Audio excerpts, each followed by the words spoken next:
Hey y'all, it's Jatara, and today we're going to be talking about how you can land sales on Instagram even with a small audience. So, firstly, I want to say if you have 1 million followers, it does not mean you have $1 million.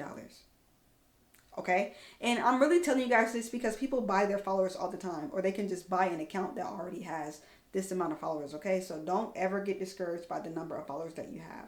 So, step one is to optimize your Instagram page for sales, okay? So really all of this is just to make your page look credible and to reel your potential customers or clients in, okay? So number one, you want to make sure that your profile picture makes sense. If you're selling handmade soaps, you don't want to have a picture of SpongeBob in your profile picture, right?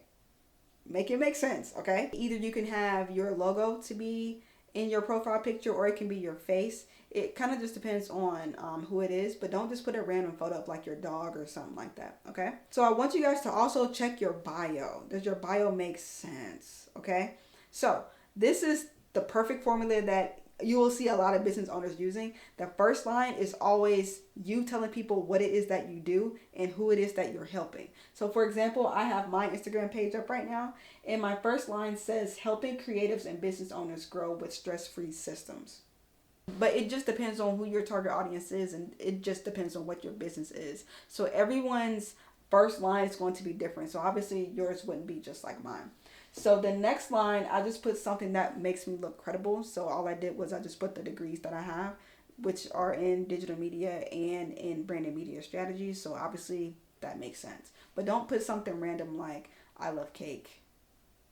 Like it doesn't really need to be about you. Like your bio, it's about you, but it's not. People are really there to see who you are and what it is that you do and how you can help them, right? The next line, I put my call to action. Everyone's call to action will be different, okay?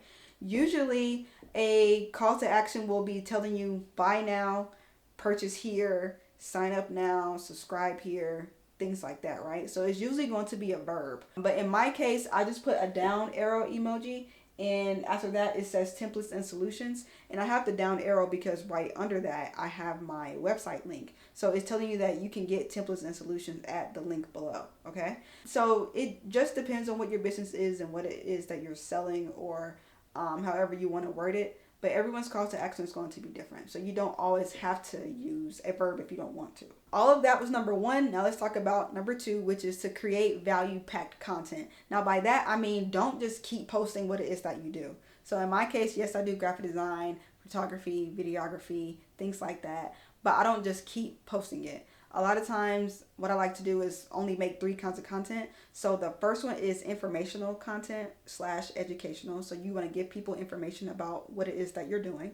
The second one is entertaining content. So this is really my favorite one. I like to make relatable things that are about graphic design, digital media in general. And then lastly, motivational content. And I feel like whenever you make motivational content, it inspires people to either want to work with you or to be like you. Number three is to leverage your Instagram stories. And I love using stories because it lets people see that you're actually a real person, okay? I feel like when you're using your Instagram stories, most likely people are posting right there in that moment. So if I'm at a Falcons game, I can just, if I see something, I'll take a picture right then and there and post it, and someone else will see it and they'll say, oh, well, she's at a Falcons game right now, in that moment, right? So I feel like posting different things about whatever it is that you're doing, your lifestyle, that's what you should be putting on your story. Another great reason to use stories is because you can get feedback from people. Yes, you can post something like as an Instagram reel or a carousel post or just a regular photo, and you can have people to comment. But the great thing about Instagram stories is they have things where you can have people to send you a question, or, and I mean, people could send you a question through DMs, but it just feels a lot more inviting when you use the question sticker. People love polls, surveys, things like that. You can have 2 designs that you made. Maybe one is red and one is blue, and you can just ask people which one do they want to see in your holiday sale, and they'll tell you. So the more that you get for whatever that one answer was, then that's what you can implement in your marketing strategy, because people will tell you if they like something or not. They'll tell you if they're willing to spend their money with you. Number 4 is to engage with your audience. Now, I know y'all might be tired of hearing this one, but it just works. It helps to build a community, okay? So whenever you post something and someone leaves a comment, respond thoughtfully, meaningfully, okay? And I'm saying this because I don't want you to respond back and just put the heart eyes emoji or put the fire emoji. If someone says, "Oh, I like this.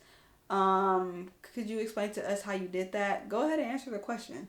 Or if they say, "This is such a brilliant idea," say something like, "Yeah, I got the idea from looking at Pinterest one day and I got inspired from looking at the Back to the Future movie." Just say something thoughtful. Don't just put, "Yeah, thanks." But I feel like the more that you actually engage with people and it's meaningful, it makes them feel like they're a part of your community, okay? Remember, I was saying that we're in a lane where people want us to feel real and authentic. They want to feel like they're actually talking to a human, they want to see if you're like actually credible, or am I talking to a real person. Number 5 is using Instagram Reels to be discovered. Now, Instagram Reels is the hottest feature on Instagram, okay?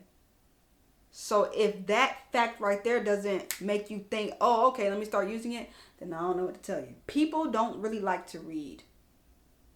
People love the pretty pictures, the pretty colors, the videos, right? So go ahead and use Instagram Reels. Now, as a tip, if you're just now posting Reels, I suggest that you post things that are not over 10 seconds, okay? Because if you're a newer page, people are like, "Who are you?" You know? And they don't want to have to sit there for 30 seconds or 60 seconds or 3 minutes now. You want to just get your point across real quick, real easy, okay? And when it comes to hashtags, people say you don't need them. In general, I would say you don't need them. But if you're trying to get seen by more pages, then yes, you definitely do need to use them. But when you use them, make sure they're relevant. Don't use 30 hashtags, okay? I suggest using between 3 and 8, maybe 3 and 10 hashtags, and try not to use anything that's really general. Don't use hashtag I hate Mondays or hashtag love, because people have been using those hashtags for decades now. So you're going to get washed out with all those other people that are using those hashtags, okay? Number 6 is to offer exclusive deals. So by this, I mean, for example, let's say I'm selling social media templates, because I do sell them for creatives and business owners. So I could be selling them at, let's say, $40, right? If someone was to sign up for my email newsletter list, then you might end up getting a coupon. You might get some kind of discount. And whenever you do that, it makes that person feel special, because it feels like you have that deal made just for them.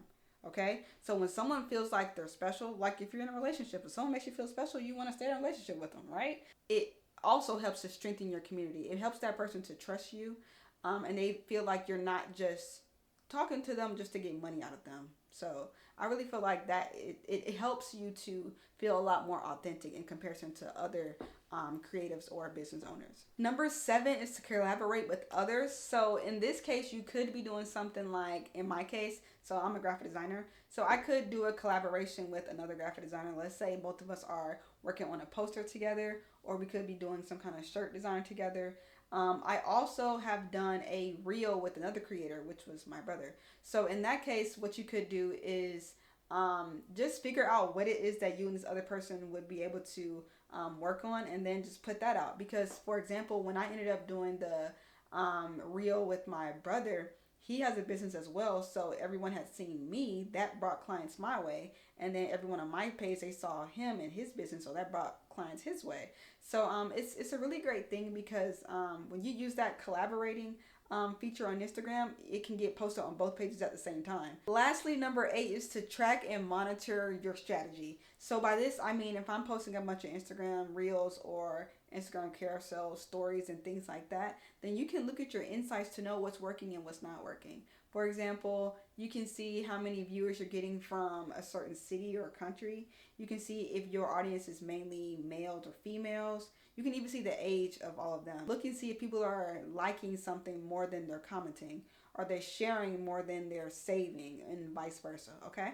So I really suggest that you guys do all these tips, and it'll really help you to land sales. No matter if you got 100 followers or not, you could listen. If it was you in a room with 100 people, you'd be like, dang, this is a lot of people. Okay, so don't let those numbers intimidate you. I promise. And once you get all these things set up that I just told you, you'll be good. Okay, so I'll see y'all in the next video, and have a good one. If you have any questions, let me know. Okay, bye.